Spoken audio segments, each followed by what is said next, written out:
সম্পাদক কমরেড শ্রীজন ভট্টাচার্য।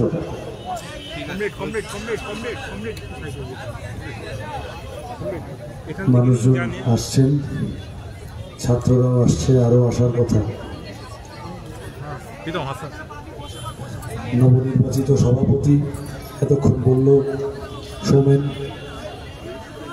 নবনির্বাচিত সম্পাদক বাদশাহ এরপরে আছে, সদ্য প্রাক্তন সম্পাদক নবনীতা আছে,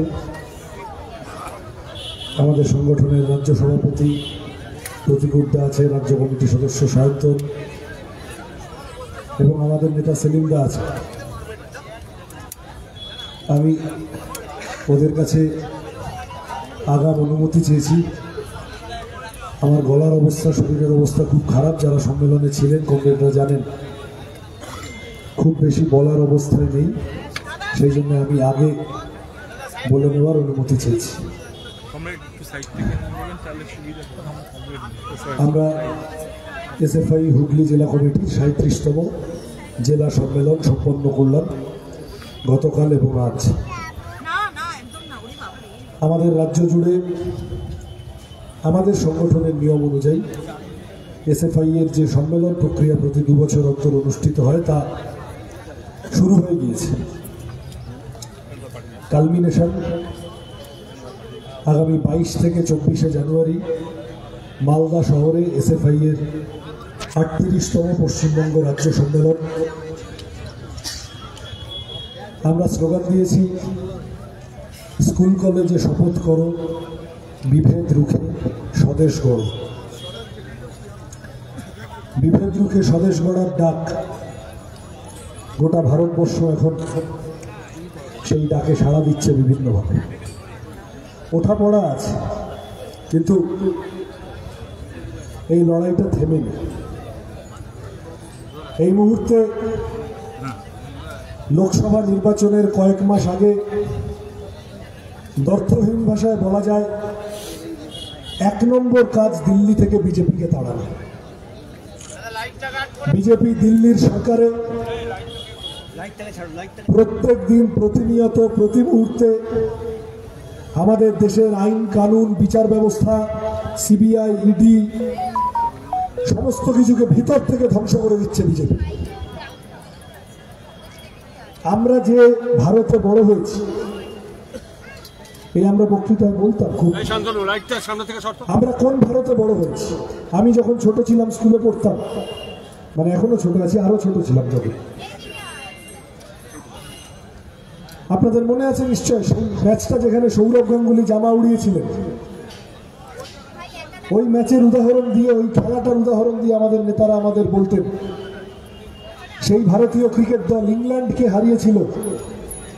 এখন তো সব ভুলিয়ে দেওয়া হয়েছে অনেক কিছু, যে ব্রিটিশ আমাদের 200 বছর শাসন করলো, সেই ইংল্যান্ডকে হারালে যত না আনন্দ হয়, তার চেয়ে বেশি আনন্দ বাংলাদেশকে হারালে হয় কিছু কিছু লোকে, এরকম দেখি, অবাক লাগে। যাই হোক, অন্য আলোচনা আমি যাব না। যে ম্যাচটায় সৌরভ গাঙ্গুলি ইংল্যান্ডকে ফাইনালে হারিয়ে লর্ডসের মাঠে জামা উড়িয়েছিলেন, ভারত জিতেছিল, ক্যাপ্টেনের নাম সৌরভ গাঙ্গুলি, হিন্দু ব্রাহ্মণ, পূর্ব ভারতের বাঙালি। ভাইস ক্যাপ্টেনের নাম রাহুল শরৎ দ্রাবিড়, কন্নড়, হিন্দু ব্রাহ্মণ, দুজনেই হিন্দু ব্রাহ্মণ। কিন্তু সৌরভ গাঙ্গুলি এবং রাহুল দ্রাবিড়ের খাবার, পোশাক, কথা বলা, ভাষা, যে সিনেমা দেখে বড় হয়েছে, যে বই পড়ে বড় হয়েছে, তাতে কোথাও কোনো মিল নেই। ম্যাচটা জিতিয়েছিল উত্তরপ্রদেশের একটা শিখ ছেলে, উত্তরপ্রদেশের একটি মুসলিম ছেলে নাম মোহাম্মদ কায়েফ, আর পাঞ্জাবের একটি শিখ ছেলে নাম যুবরাজ সিং। এই ছিল আমাদের ভারত। এই ভারতে আমরা বড় হয়েছি, এই ভারতটাকে তো আমরা চিনি। এবং এটা খুব গলা কাঁপিয়ে মোরা একই বৃন্তে দুটি কুসুম বলে বক্তৃতা করার ব্যাপার না। আমাদের কেউ আলাদা করে কোনোদিন চিনিয়ে দেয়নি, শিখিয়ে দেয়নি। হিন্দু মুসলমান পাশাপাশি, বিভিন্ন ধর্ম, বিভিন্ন জাত, বিভিন্ন ভাষার মানুষ পাশাপাশি বড় হয়েছি, কোথাও কোনোদিন অসুবিধা হয়নি। 2024 সালে বিজেপি যদি আরেকবার জেতে, আবার ছোটবেলায় সৌরভ গাঙ্গুলির জামা ওড়ানোর ভারতীয় ক্রিকেট টিমটা ভেঙে যাবে। 2024 সালে আরেকবার যদি বিজেপি জেতে, তাহলে কিশোর কুমার আর মোহাম্মদ রফির একসাথে গান গাওয়ার এবং শোনার যে রেওয়াজে আমরা বড় হয়েছি তা ভেঙে যেতে পারে। এক কথায় আমাদের আশপাশটা পাল্টে যাবে, পাল্টানোর চেষ্টা করছে, আমরা তার উল্টো দিকে দাঁড়িয়ে আছি। বিজেপিকে তাড়াতেই হবে, এ নিয়ে কোথাও কোনো কনফিউশন নেই, কোথাও কোনো ধোঁয়াশা নেই। 1 নম্বর কাজ আমরা বলছি, খালি আমরা বললে হলো না, আরো অনেকে যাদের সাথে আমাদের বিভিন্ন সময় এমনকি বিরোধও হয়েছে, বড় লোকের পার্টিগুলো, তারাও এখন আমাদের কথার রেশ ধরেই বিজেপিকে হারানোর কথা বলছে, বিজেপিকে হারাতে রুটি রুজির লড়াইতে যাওয়ার কথা বলছে।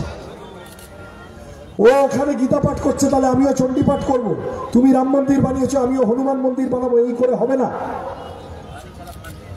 সহজ কথা, বিজেপি যে মাঠে খেলে সেখান থেকে খেলার মাঠটাকে সরিয়ে আমরা যে কথাগুলো বলছি তার পিছন পিছন বিজেপিকে দৌড় করাতে হবে। এই অনেকে বলেন না কর্পোরেট মিডিয়া, এই যে বড় মিটিংগুলো হচ্ছে, বিভিন্ন রকম ধোঁয়াশা মানুষের মধ্যে, আমার এই তো মাঝে মধ্যে এই ধরনের, তাহলে কি দাদা তৃণমূলের বিরুদ্ধে আমরা আর নেই? আরে আমরা ওখানে গেছি, বামপন্থীরা এখানে গেছি, বিজেপিকে হারানোর মন্ত্র নিয়ে। আমাদের নেতা জ্যোতি বসু যেদিন অটল বিহারী বাজপেয়ীর দলকে অসভ্য বর্বর বলেছিলেন, সেদিন মমতা ব্যানার্জির দলের জন্ম হয়নি, মমতা ব্যানার্জি তখন বিজেপির কোলে দোল খাচ্ছিলেন। আমাদের বিজেপি বিরোধিতা, সাম্প্রদায়িকতার বিরোধিতা, দাঙ্গাবাজির বিরোধিতা, বিজেপি বিরোধিতায় যদি কোথাও কোনো জোট হয়, সেই জোটে বরকর্তা বামপন্থীরা। আর কে দু একটা ফ্ল্যাট চোর, কয়লা চোর ঢুকলো, চাকরি চোর ঢুকলো, বেরোলো, কিছু যায় আসে। কিন্তু এই যে মিটিংগুলো হচ্ছে, কোন কথার ভিত্তিতে বিরোধী দলগুলো বেরোচ্ছে মিটিং সেরে? খালি সীতারাম ইয়েচুরির সাথে লালু প্রসাদ হ্যান্ডশেক করলেন, সোনিয়া গান্ধীর সাথে মমতা ব্যানার্জি কি একসাথে কি সন্দেশ খেলেন, এই নিয়ে তো মিটিংগুলো হয় না। এই মিটিংগুলোর শেষে যে রেজলিউশন, প্রস্তাব বেরোচ্ছে, যার ভিত্তিতে দাঁড়িয়ে কর্ণাটকে হোক, তেলেঙ্গানায় হোক, অন্যান্য রাজ্যে হোক, বিরোধীরা লড়াই করছে। কংগ্রেস বলুন, অন্যান্য যে কোনো পার্টি বলুন, বিজেপির বিরুদ্ধে লড়তে গিয়ে যে কথাগুলোকে ব্যবহার করছে, সেই কথাগুলো ভারতের পার্লামেন্টের ভিতরে, ভারতের পার্লামেন্টের বাইরে, ভারতের রাজনীতিতে দীর্ঘদিন ধরে টানা বলে এসেছে বামপন্থীরা। অন্ন, বস্ত্র, বাসস্থান, শিক্ষা, স্বাস্থ্য, কর্মসংস্থান, রুটি রুজির লড়াই। এই যে 4টি ছেলে, 5টি ছেলে, একটি মেয়েও ছিল সম্ভবত, পার্লামেন্টে গিয়ে পার্লামেন্টের ভিতরে ঢুকে স্মোক ক্যানিস্টার মেরে তারা ওখানে হইচই বাঁধিয়ে দিয়েছে। খোঁজ নিয়ে দেখা গেছে ভগৎ সিং ফ্যান ক্লাবের মেম্বার। আমরা অবশ্যই ওই পদ্ধতি সমর্থন করি না, ওই কারণে আমরা ওই পদ্ধতি সমর্থন করি না বলেই কিছুদিন আগে আমরা বিধানসভার গেট অব্দি গিয়েছিলাম, গিয়ে বুঝিয়েছিলাম যে আমরা তোমাদের চাইলে চুক্তি দিতে পারি, কিন্তু ভিতরে ঢুকিনি। ঠিক আছে, এরা ভিতরে ঢুকেছে, চারদিকে প্রচন্ড ত্রাহি রব, কি কথা বলার জন্য এরা ঢুকেছে। এই যে এরা পার্লামেন্টের ভিতরে ঢুকে হইচই বাঁধাতে গেল মানুষ মারার জন্য না, এরা চাইছে যেভাবে ভগৎ সিং ব্রিটিশ আমলে চেয়েছিলেন, বধিরের কানে আওয়াজ পৌঁছানোর জন্য ব্রিটিশ আইনসভায় বোমা ফেলেছিলেন, এরা বলেছে বেকারত্বের সমস্যা পার্লামেন্টে আলোচনা হোক, গরুর পেচ্ছাপ নিয়ে আলোচনা করার জায়গা পার্লামেন্ট নয়। তাহলে পার্লামেন্টে বেকারত্বের সমস্যা, কৃষকদের সমস্যা, মণিপুরের সমস্যা আলোচনা হচ্ছে না। ইসরায়েলে মশা কামড়ালে প্রধানমন্ত্রী টুইট করে দিচ্ছেন, কিন্তু আমার ঘরের কাছে মণিপুরে 70 দিন ধরে দাঙ্গাবাজি করে যাচ্ছে, জাতি দাঙ্গা হচ্ছে, বিজেপির সরকার, বিজেপির মুখ্যমন্ত্রী এক ফোঁটা কথা বলতে পারছে না। তাহলে তুমি রুজি রুটির কথাগুলো যা নিয়ে আলোচনা করার জন্য আমরা এমপিদের ভোট দিয়ে পাঠাই পার্লামেন্টে, সেগুলো কত তাড়াতাড়ি আলোচনা হয় তার জন্য এই কাজ ওরা করেছে। আমরা তো এই কথাটাই বলতে চাইছি, তৃণমূল থাকলো গেল প্রশ্নই নেই এখানে। তৃণমূলের হাতে বিজেপি বিরোধিতার ব্যাটন খুব নিরাপদ নয়, নড়বড়ে। সেলিমদা আছেন, বলবেন নিশ্চয়। ও ভাইপোকে দুটো কানমলা দিলে ও আবার সুসুর সুসুর করে বিজেপির সাথে লাইন করে ফেলবে, অর্ধেকের বেশি বিকিয়ে বসে আছে। মহারাষ্ট্রে যেমন আরেক ভাইপো সব বেঁচে দিয়েছে বিজেপির কাছে, এখানেও আছে, ও আছে তৃণমূলে, জমা হয়ে আছে বিজেপির কাছে। ফলত বিজেপিকে হারাতে গেলে বামপন্থীরা এবং বামপন্থীদের সাথে আর যারা আছে তাদের একজোট হতে হবে, তাদের এক জায়গায় এসে বিজেপিকে আমরা তাড়াবো। দাঙ্গাবাজের বিরুদ্ধে লড়াইটা কোনো পাঁচিলে বসে থাকা দুর্গিবাজ দিয়ে হবে না। যার নিজের ধুতিতে গুয়ের গন্ধ লেগে আছে সে বিজেপির বিরুদ্ধে লড়তে পারবে না। ফলত লড়তে হবে বামপন্থী, এবং এই লড়াই রুজি রুটির দাবিতে। এই যে এমনকি বড় লোকের পার্টিগুলো ইন্ডিয়া জোটে আসছে, তারা পেট্রোল ডিজেল রান্নার গ্যাসের দাম, বিদ্যুতের দাম, বেকারের চাকরি, শ্রমিকের মজুরি, কৃষকের ফসলের দাম, ক্ষেত মজুরের রোজের টাকা, ছাত্রদের স্কুল লেখাপড়ার ফি, এইগুলো নিয়ে কথা বলছে, ওষুধের দাম। আমরা বামপন্থী এই কথাগুলো নিয়ে আগামী পার্লামেন্ট নির্বাচনে যাব। এসএফআই বামপন্থীদের সমর্থন করার, বামপন্থী এবং তাদের সহযোগীদের সমর্থন করার জন্য আবেদন জানাবে সমগ্র ছাত্র সমাজকে, আপনাদের, আমাদের অভিভাবকদের। আমাদের অভিজ্ঞতায় আমরা বুঝছি, দিল্লিতে বসে শিক্ষানীতি লিখে দিয়েছে, তার ফল এখানে বোঝা যাচ্ছে। 8,000 স্কুল বন্ধ হয়ে গেল এক লহমায়, 4 লক্ষ মাধ্যমিক পরীক্ষার্থী কমে গেল এক লহমায়। গোটা শিক্ষা দপ্তরটা দুর্নীতি আর দুষ্কৃতি দিয়ে ভর্তি হয়ে আছে, জেলে। এই যে বিপুল শিক্ষা ব্যবস্থাটা তছনছ হয়ে আছে, এর একটা দিক যেমন পার্থ মানিক, অনুব্রত, মানিক ভট্টাচার্য বা পার্থ চ্যাটার্জিদের তৈরি হওয়ার সুযোগ করে দেয় বিজেপির শিক্ষানীতি। এমন ভাবে একটা গোলমেলে শিক্ষানীতি বানিয়েছে, যার ভাগ দিয়ে দুটো মানিক ভট্টাচার্য, সুবীরেশ ভট্টাচার্য, কল্যাণময়, শান্তিপ্রসাদ, অমুক টুসুক এগুলো তৈরি হতে পারে। ফলত নরেন্দ্র মোদীর রেসিপি আমাদের রাজ্যে রান্না করছেন মমতা ব্যানার্জি, ঘাড়ে চাপিয়ে দিয়েছেন আমাদের ছাত্রদের উপর। ছাত্রদের প্রাণ ওষ্ঠাগত, কিভাবে ফি বেড়েছে, ছাত্রদের বাস ভাড়ায় ডিসকাউন্ট পাওয়ার কথা। এই হুগলির লোক তো পরিবহন মন্ত্রী, কোন ব্যবস্থা করেনি। মিড ডে মিলে কি পরিমাণ দুর্নীতি, লেখাপড়ার বিভিন্ন খরচ কিভাবে বেড়েছে, এসসি এসটি হোস্টেলগুলোর কি অবস্থা, এসসি এসটি মাইনরিটি স্কলারশিপের কি অবস্থা, এই কথাগুলো বলতে চাইছি আমরা। এসএফআই বলছে লড়াইয়ের রাস্তায়, ময়দানে। আর এসএফআই তো ভোটে জিতবে না, ভোটে দাঁড়াবে না।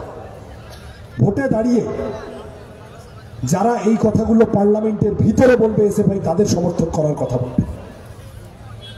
পার্লামেন্টের ভিতরটা, এই বিধানসভার ভিতর দেখেছেন খোয়াড় হয়ে গেছে। এ বলছে তুই চোর, ও বলছে তুই চোর, আমরা বলছি দুইটাই চোর। তাহলে এই দুজনের বাইরে থেকে আমি আমার কথা শেষ করব কি বলে, লড়াই বড়। এই এখানে হুগলি জেলায় ডুবির ভেড়ির ইতিহাস আছে, বড় কমলাপুরের ইতিহাস আছে। কালকে পাতা উল্টে দেখছিলাম তেভাগার কথা। সলিল চৌধুরীর জন্মের শতবর্ষ, শুধু সলিল চৌধুরীর শতবর্ষ নয়, কাকদ্বীপের সেই মরণজয়ী আন্দোলনের পর অহল্যা মার শহীদি বরণের পরে লেখা সেই ঐতিহাসিক কবিতা, গ্রামনগর মাঠপাথার বন্ধুরে তৈরি হও, খেতে কিষান কলমজুর নৌজওয়ান তৈরি হও, কার ঘরে জলেনি দ্বীপ চির আধার তৈরি হও। সেই কবিতারও 75 বছর এই 2024-23। আগামী কয়েক মাস পর এর মধ্যে কতগুলো বড় কাজ আছে। ইনসাফ যাত্রা চলছে গোটা রাজ্য জুড়ে।